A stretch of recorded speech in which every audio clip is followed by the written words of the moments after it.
Hey guys, welcome to the channel. My name is Jeff and I usually do BMW repair videos. I'm a master certified technician in 3 different disciplines. So I'm going to give you the information I have to the best of my knowledge. Pardon that guys, that's my Bluetooth speaker over there making noise. Anyhow, I just want to show you guys some basic stuff that I learned about building the GX270. There's a lot of info out there for the 212s. And a lot for the Predators, but it didn't seem like there was that much for the 270 or the 301. You can make just as much power with a 212 as you can with a 270. This is considered the big block of the bunch, and then you can also go up to a 420 and such. Larger engines, and those are all considered the big block motors. And for this cart, this is an amusement park model cart, and it's a 2-seater. It's really heavy. I'm building this for my kids, and it's been an ongoing project. So much so that I had to make its own little parking garage underneath there, under my other one, and that's my long-term storage area up there. More to come on that one later. That has a 212 engine on it, but yeah, just to give you a little backstory on it. Okay, we don't have a whole bunch of fancy stuff on here. I put some lights on it so when it starts to get dark, we can still ride a little bit. I put that tack and a kill switch right on the steering wheel, and I wired everything in as neat as I could for now. This is just for testing purposes. We're gonna clean it up a little better, do some paint work and stuff like that once we get the engine right. What we've done in the bottom end is we have put the ARC billet connecting rod in. We've polished the crank and checked it so it meets specifications. I think it was like 1.280, 1 inch and 280 thousandths. And it polished up nice and it meets specifications. We checked that with Plastigauge. So if you don't have machinist tools to check your oil clearance, you use Plastigauge to do that. Plastigauge, Plastigauge, something like that. And it works really well to give you an idea of what your oil clearance is and if your crankshaft is within specification with the rod bearings you have. It's really worth doing that. Also, follow the instructions on that connecting rod to a T with torquing it. Do not think that you're just going to torque that thing down and be good to go, because these things can get spinning 7,000, 8,000 RPM. Some people have reported 9,000 RPM and above. Now, this isn't your class racing go-kart and, you know, we're off doing everything exactly to some rich, young kids class. No, we're just doing this for fun, okay? So if this isn't up to your class specs, I'm sorry, you can easily click the X and leave the video. But for those of us that have to live in reality where daddy doesn't fund everything, here we are, okay? So that rod costs a little over $100. The flywheel close to 200, but those are safety items. You don't want this thing blowing up, doing 8,000 RPM, with the stock flywheel and the plastic fins. And also, if you notice, these fins are designed real nice and there's less of them. Since you're gonna be turning in a higher RPM and moving pretty good, you don't need as many fins as, say, a pressure washer would, right? So this helps out with reducing the drag and also still supplying the engine with enough cooling air. A mistake I've seen people make is they forget to put a shield on underneath here. All right, there's a metal shield that goes on here and it helps direct the airflow under the engine. This one above the engine, above the cylinder here. So it will actually help cool the engine properly with those shields on. Without them, you will overheat, okay? Especially at low speeds. So what else did I want to say? Okay, with the flywheels, these ARC flywheels, I've actually spoke to Jody at ARC, and he builds some really nice motors. He's a great source. NR Racing is also a good source. OMB Warehouse is a good source, and GoPowersports.com. All of those guys are good. They're friendly. They really help out. And a shout out to Paul's Karts. Out on the East Coast. Paul built some pretty amazing stuff. I've seen a lot of his videos. So I've been doing some research, and the things that I have found is, like, say with this flywheel here, that's what I was about to get into with you guys. There's a date code somewhere down here in the middle. I was looking for it, but I wasn't really paying attention. Let's see. There's a date code on this flywheel. It's probably easier to see with this debris trap off of it, but the idea is that the older flywheels have timing advance built into them, meaning that this is further back in time on the flywheel. Or I'm sorry, the other way around. The newer ones have timing advance built into them, where the older ones didn't. You had to use a key. I swapped it back. I tried different timing keys because I was having an issue with this motor, which I'll explain here shortly. But the timing really helps out. Advancing the timing, oh man, it helps out a lot. So I have a 10-degree key in there, and it made a big difference. I tried going all the way back to stock, a few different keys in between, and the 10 gave me the best performance by far. So, and that's just on my setup. Your setup might be different, so you got to keep that in mind. And I'll continue describing my setup. I'll give you a total idea of what I did here. But with this flywheel, you got to make sure you lap it in. You use some lapping compound, and it helps shape the taper inside the flywheel to the crankshaft. So you got to make sure that's nice and clean, and you got to make sure that you install your key properly. So if you're looking at the shaft and you see that the shaft is tapered like this, you don't install the key with it tapered as well, because that will leave the back of the key too high and the flywheel will not seat all the way. It'll bind.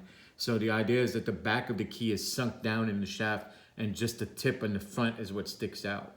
Okay, so that's really important to know in lapping that flywheel in, so that it will actually cinch down in that cone properly.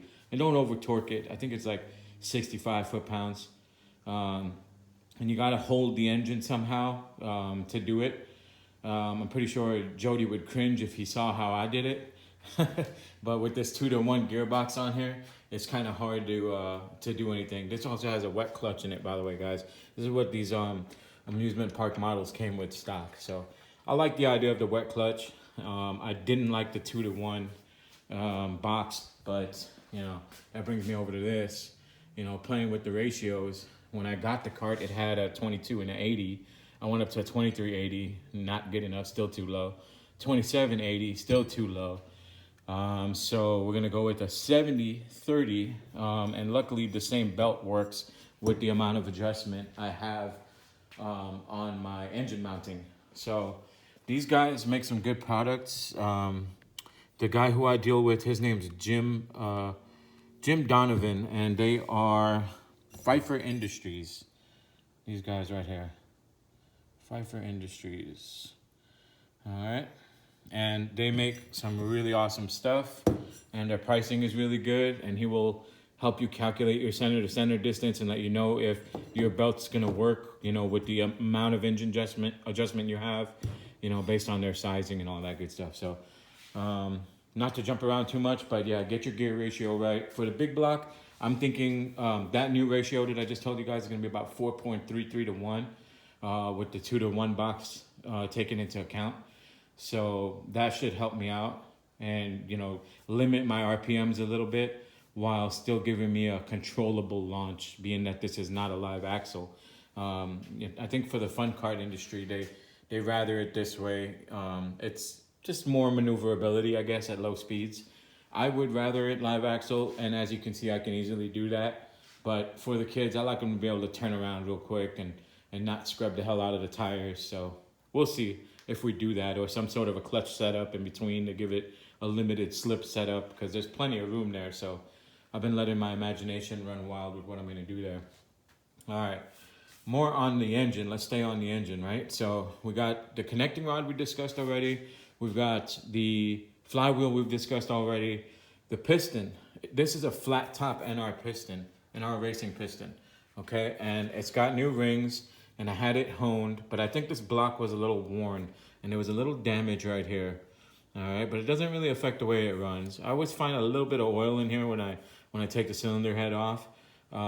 So I believe the block is a little worn, but hey, it is what it is, right? I had it honed, and a racing engine is usually built a little bit loose anyway. So, and thank God we don't have to deal with emissions on this thing. So that's a good thing. Okay, so we got the bottom end pretty well covered. Oh, no, we don't. There are also some bearings in the bottom end on this, on a balance shaft. Okay, if you plan on turning extra high RPM on these, I would advise you guys go with a C3 clearance bearing.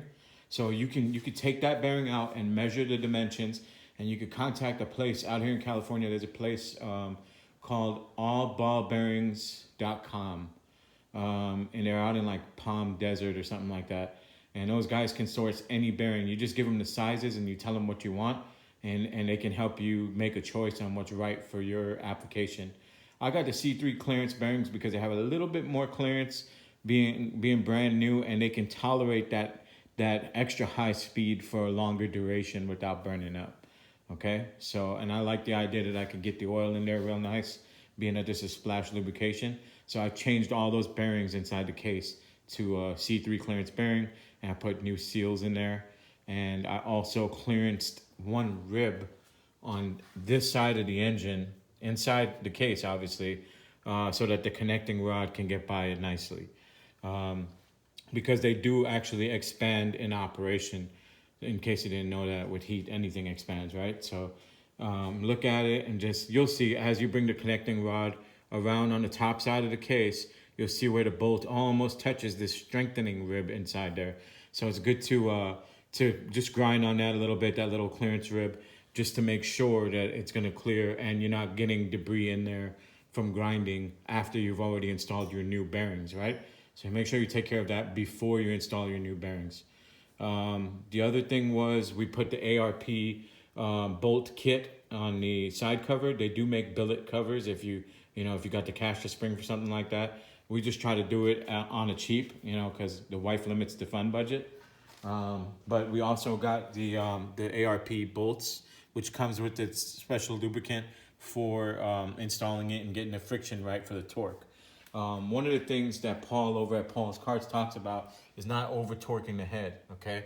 Because you just warp the head. You don't actually get a better seal, all right? So keep in mind the torque is low, like 25 foot-pounds or less, all right? And here's some head gaskets that have been compressed and not compressed. So this one has been compressed and used, as you can see. And so I used my little micrometer here, and I got about 50 thousandths compressed thickness on this gasket.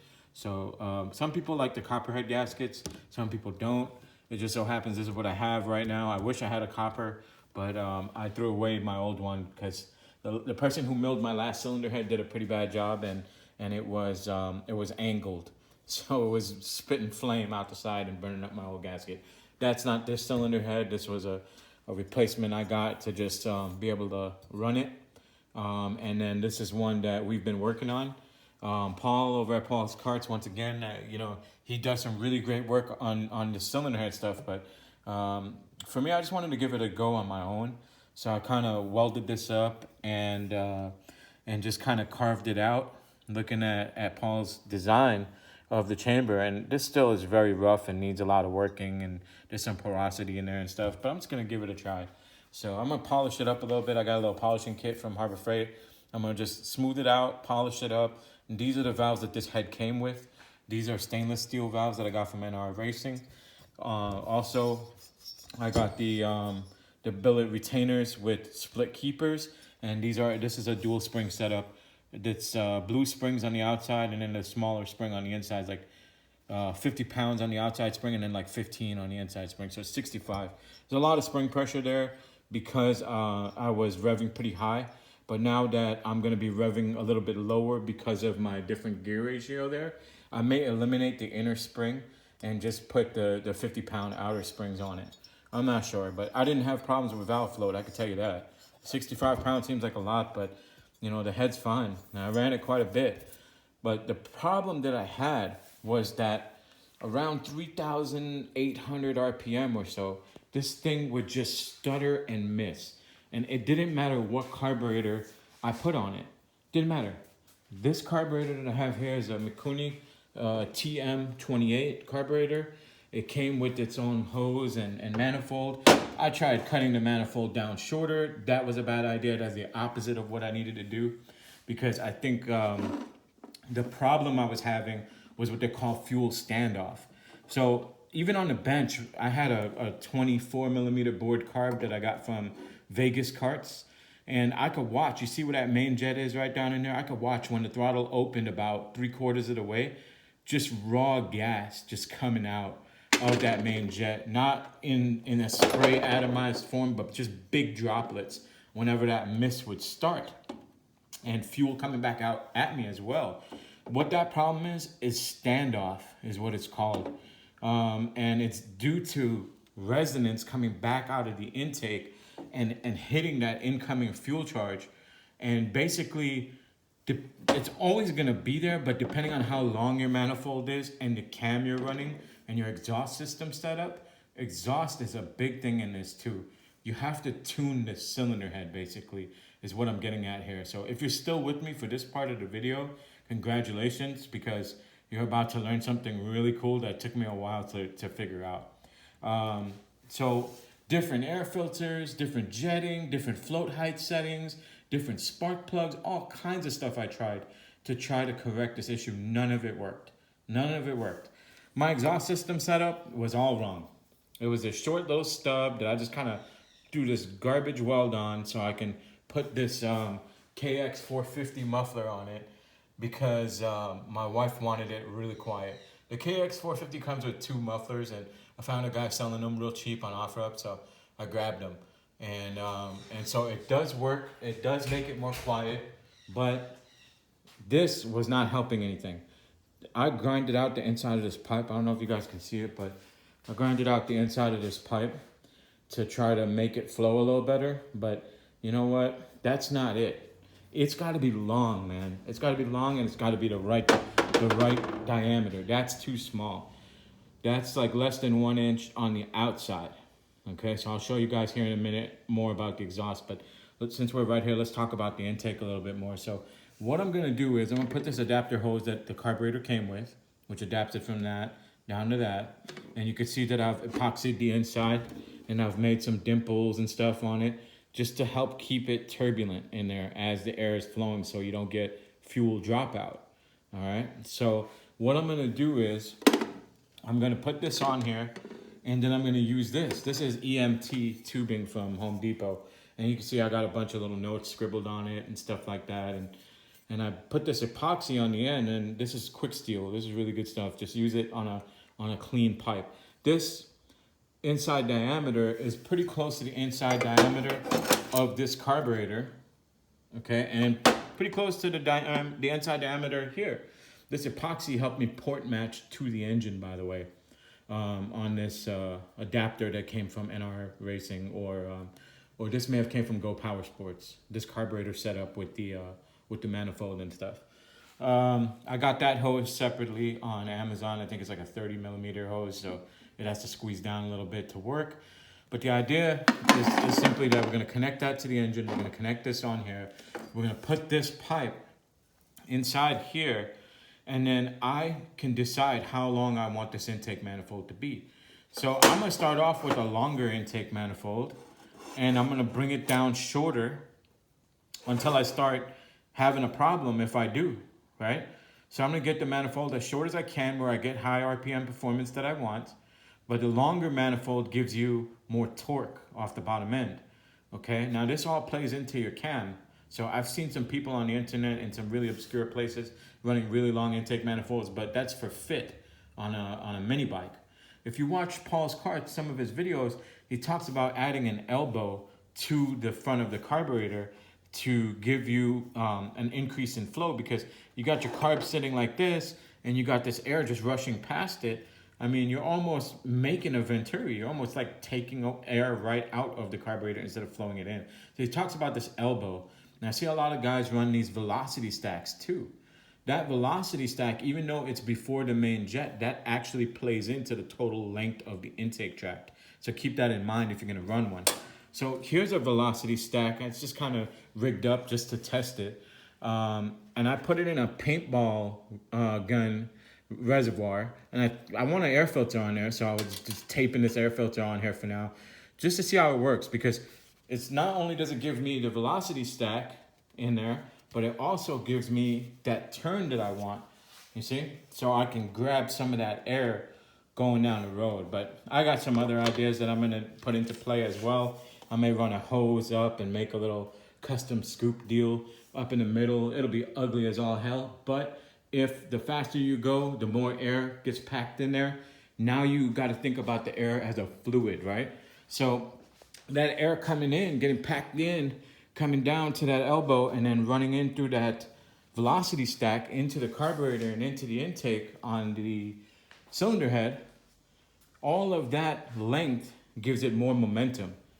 So at the moment where the piston is coming up and the intake valve is closing, you know, you would think, like, isn't that gonna push air and fuel out? But it's not really the case, because here's what's gonna happen. Say this is the intake stroke and my intake valve is open and the piston is going down, okay? When the piston hits bottom dead center, there's quite a bit of rotation here before the piston starts to come back up, right? During that time, that momentum of flow is still working its way into the combustion chamber. Even when the piston starts to come back up, the momentum of that flow is still pushing into the combustion chamber, and the pressure is starting to build down here on top of the piston. But there's still a low pressure area up here in the cylinder head, okay? And this is where the exhaust plays a part. It's what you call scavenging, okay? Let's fast forward a little bit through the strokes. So intake is over, right? And depending on the duration of your cam, intake valve is closing, like let's say right about there.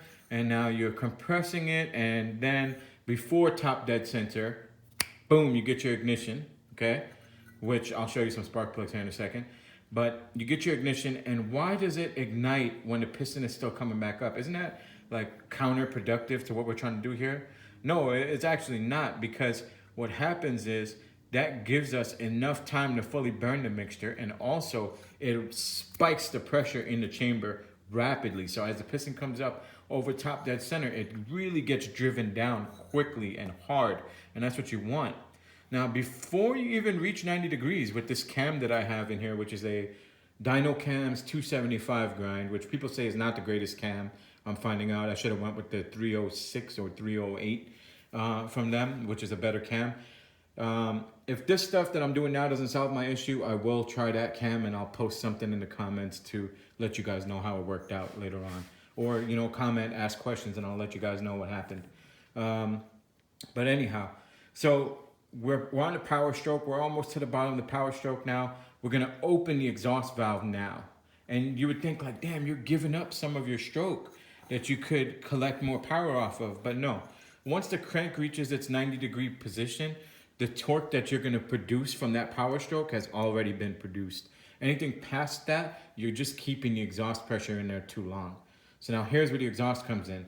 Exhaust opens, and that powerful pulse leaving the exhaust port, okay, and coming out the exhaust, okay. If that pipe is real short, it just pow comes out, and it may leave a small amount of suction in there, but not for any length of time. All right. So here's the thing: if you have a long exhaust system, and when I say long, I mean like 40 inches long. Okay, something like this. I got these bends from Studs Racing. I think they're related to NR Racing, but yeah, I found these because they had more of the elbows that I wanted. I was initially going to do a loop pipe. There's this guy online, it's called Robertson's Torque Tubes. He's got some really cool pipes, and I think he was on vacation. I just couldn't reach him, so I decided to kind of do my own thing here. And this is some EMT tubing as well. Yes, I know, don't weld on this because it's galvanized. But if you soak it in muriatic acid, you can get rid of a lot of the galvanic stuff, and then you can weld on it. But you still got to do so in a well-ventilated area, and realize that it's possible that it can produce toxic gases. So if you decide to do that, you know, you're doing that at your own risk. Any of this stuff is at your own risk. This is entertainment purposes only, right, guys? So this is in stages. This doesn't look right here because this is the 1.25-inch pipe slipped over the 1-inch pipe.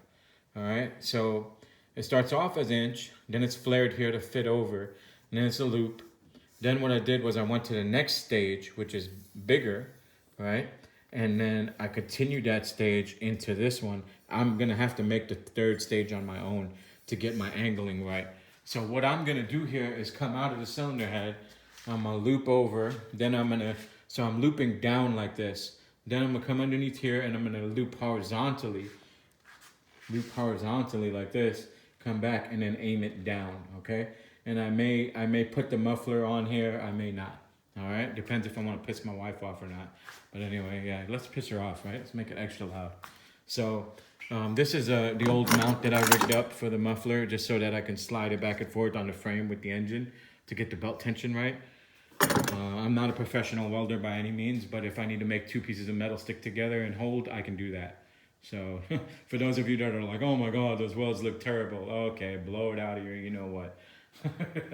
Anyway, we're getting it done, right? So you understand the idea here with the long tube now is suction. So when the piston is coming up, okay, so that's let's say that's the power stroke, and the power stroke is ending, the exhaust valve has opened, now the piston is on its way up. You don't want that piston pushing the exhaust out. That's not what you really want. You want that piston just coming up to reset its position. That's it, okay? Now, why that say? Why do I say that?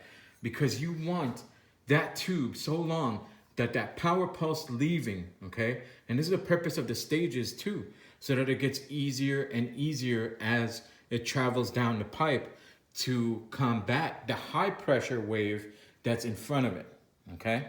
So if you come out with a small pipe, you get velocity.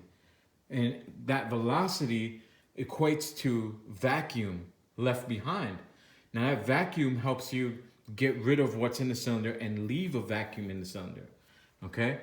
Pulling down the pipe. Now at different throttle ranges, that pulse will reach a different point in the pipe, and that's where that suction will end behind it, if that makes any sense. So the higher the throttle, the higher the RPM, the more pressure, right? So the further out that pulse is gonna be, okay?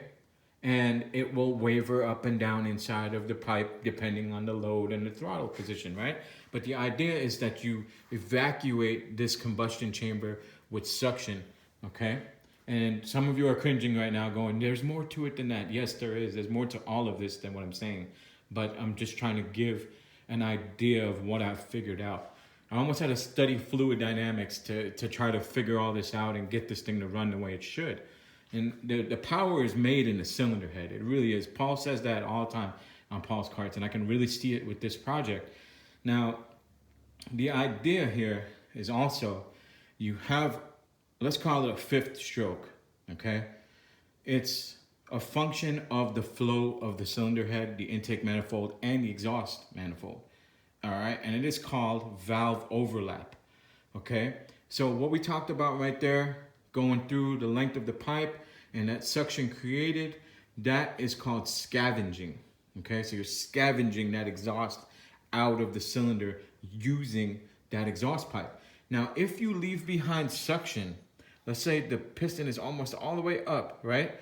And your intake valve begins to open before your piston reaches top dead center. So if you leave behind suction, when the exhaust valve is closing and the intake valve is opening, that's why they call it valve overlap, okay? And the idea here is that, let's consider it like two mechanics, okay? One mechanic finished his shift and he's leaving, okay? The other mechanic is coming in to work his shift, okay? So that's your intake valve.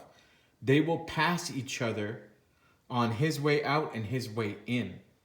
Is there a point where they're both in the building at the same time? Yes, valve overlap, understand? So both valves are open at the same time, albeit one is closing and one is opening, they still pass each other in the cylinder, okay? And they're both open at the same time, okay? By the way, if you're a mechanic in a shop, give your next shift good notes and good information to keep them safe and keep the customer's equipment good. All right, do yourself a favor. I've learned that for years of being a bus mechanic. All right, leave good notes. Be Edgar Allan Poe on your work order if you have to be. Just, you know, CYA. If you don't know what that means, look it up. Anyway, continuing on topic here. So, intake valve is opening, okay, while the piston is still rising. That's where I think my problem was. I think that when I started to open the throttle enough and I started to get flow through the engine, okay, it did not have that exhaust scavenging effect, so I still had pressure in the cylinder. So when I increased the flow into the cylinder, it increased my problem of having more pressure in the cylinder after exhaust was over and intake or ending and intake was starting to open. Then I get this pulse back out of the carburetor. Now you got the mixture in the carburetor doing this, okay, right over the main jet. And so what happens is the carburetor is like, what the hell? Are you giving me suction or are you giving me pressure? So it double and triple and quadruple carburetes that mixture, because anytime you pass air over the main jet in the carburetor, you carburate it. You add fuel to it. So it doesn't matter if it's going this way or that way. The carburetor doesn't know. It just knows there's flow, right? So that going back and forth like that does not give you a good fuel signal to atomize the fuel and pull air through your air bleed holes on your carburetor's, what do they call that? Emulsion tube. That's what your main jet screws into. The emulsion tube has a bunch of little tiny holes in it, and your air bleed on the front of the carburetor actually allows, that one right there allows the air, that little one right in the middle of the screen, allows the air to go in and mix to come out of that main jet tube. That's the emulsion tube you're looking at right down there inside the bottom of the carburetor. Let's see if I can get some light in it. There you go. All right, so those air bleed holes are along the side of that emulsion tube, the one that goes vertically inside the carburetor here, and you can access the main jet from the bottom right down. This makes it a really cool, really adjustable, tunable carburetor. The problem is it's too tunable, it's too adjustable. So if you have a problem, it's easy to suspect your tuning. All right, but if you look down the throat of that thing and you see just globs of gas coming out and it's misfiring, I mean, if I nursed the throttle and just backed off and got on, backed off and got on, I could get it to clear up. And then, man, this thing ran like a raped ape. But I had to get past that stuttering at about 3,800 RPM. I thought about the ignition coil too. This is an earlier GX270, which is a UT1, which has one wire connecting to the coil. So it does not have a built-in rev limiter, okay? The UT2s, the newer GX270s, they have a 3 or 4 pin wire harness connecting to the coils. Those have a built-in rev limiter. You can buy a coil from any of those places that I mentioned earlier that has the rev limiter eliminated, but the UT1s don't have it. So it made me wonder, like, what could it be? The coil? I mean, it's possible, because I tried tuning up and down, but I'll tell you what, I tried different carburetors on it, different manifolds on it, but they were all short. And the exhaust was always short too. So I always had that problem. So I think you need a longer manifold and you need a really long exhaust. These things like a long exhaust, and that will help you pull that exhaust out of the cylinder and also have negative pressure in the cylinder as this piston is coming up and the intake valve begins to open. What does that do now? What that does is, instead of positive pressure pushing its way back out the intake tract, it actually pulls air in to the engine, okay? Even though this piston is still coming up, okay? And it helps clean what's left in the cylinder to make this cylinder fully charged with fresh, clean air on the next intake stroke, okay? And so what that's going to do for you is give you more volumetric efficiency. More of that space in that cylinder is being used for the purpose of being filled with fresh air and fuel, okay? And I know there's a little scoring there, but can't really feel that with my fingernails, so I'm good. For right now, I'm good. Eventually, I might replace this block, but you guys get the point, right? It's all about flow. If you get that intake manifold right, the length and the diameter, you keep it consistent and you keep it rough. Watch Paul's videos. He talks about epoxying the port and dabbing it to make it rough to prevent fuel dropout. That's something that I'm going to do inside of that pipe that I'm putting on here. All these little things add up to increased power. So you keep it rough and turbulent coming in. The exhaust can be polished. It can be smooth as you want it to be. All right, but no restriction. And also length is important. Stage is important. Okay. so that you allow that cylinder head to flow the way it should, okay? Now, they also have copper head gaskets, which you should anneal, which means, heat it up, cool it down, heat it up, cool it down, heat it up, cool it down a few times, and it becomes as soft as like Play-Doh. If you want to go with a different thickness head gasket. Now, to talk about the top end now, here is the Valvetrain disassembled. Okay, I like to be organized, so that's intake and exhaust. This is the 5.72 chrome moly push rods. Everyone asks you when you start talking about building these engines, did you put stock push rods in it? Because they'll bend under the load of the heavy springs. So these are from NR Racing, and I don't know if I could get it to focus, but yeah, 5.720. If you mill the cylinder head, you obviously have to have a different length of push rod, because I'll explain that too here in a second. You want that rocker arm when it's pushing on top of the lash caps. Don't lose these lash caps, by the way, okay? You don't want it, I'm gonna show you from the side just so I can show you. You don't want it starting off in the middle, because then as it gets pushed, it ends up too far to this side. And then you're side loading the valve, and you're gonna wear out your guides and your seals. The idea is that it starts off on this side, and then as it pushes down, it rolls over, and it should be ending up about halfway. So that's getting your Valvetrain geometry set up right. What people normally do is they'll mill their head and get everything all set up, and they'll use a set of stock push rods and just grind a little bit at a time off the ball, in order to get it to sit just right where they want it. And they'll get the custom ones that are cut to length, and these ends are not in it. All right, so then you cut it to the right length that you want, you press that in, and that's done. That's a push rod that's permanent.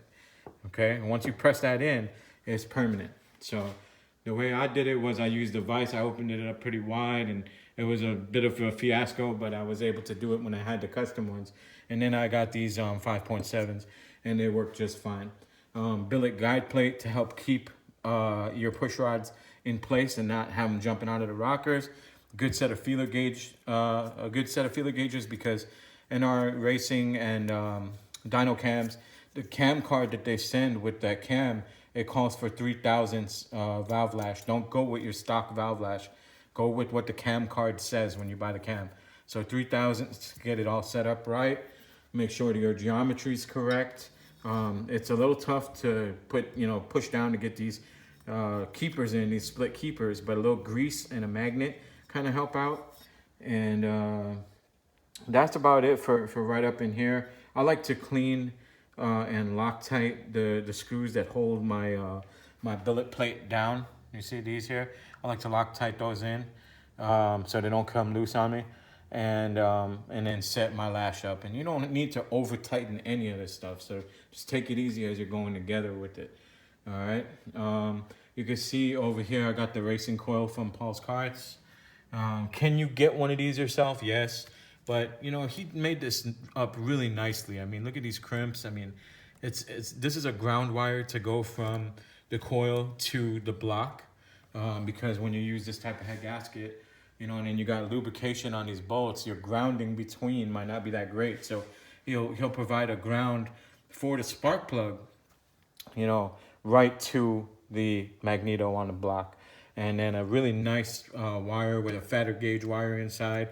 Really nice silicone type wire and a nice boot. So, I mean, this thing looks very well put together. And he even gives you these nice directions telling you to set the coil gap to 65 thousandths, where this one was set to 30 thousandths. So just so you know, I mean, to source all this and do it for the price, I advise getting that. I definitely advise getting that. And furthermore, cylinder head. You can see what we've done to this one is it's been welded up, like I said, and that will increase your compression, because as the piston comes up, and that's a flat top piston in there, by the way, if I didn't mention that already. When the piston comes up and it squeezes that air and fuel, if there's less space in here, then that is an increased compression ratio. But be careful, because when you increase it too high, you can't run pump gas. You're going to need higher octane to prevent pre-ignition, all right, and pinging can destroy your engine. So anyway, I got to do some more work on this cylinder head and some porting work. One of the other things that I picked up from Paul was that you know, when you're doing this type of cylinder head work, one of the things he talks about is obviously roughening up the port, like I told you, but he also talks about biasing the port, which basically means that when you cut the bowl, let me show you guys. I don't want to just tell you guys about this. I want to actually show you guys. So I know this is a long video, but hopefully you're hanging in there. Alright, I was keeping those valves in there just so while I was working the head a little bit, I don't damage the seats. And then you lap your valves in when you're done. If you don't know what that is, look it up.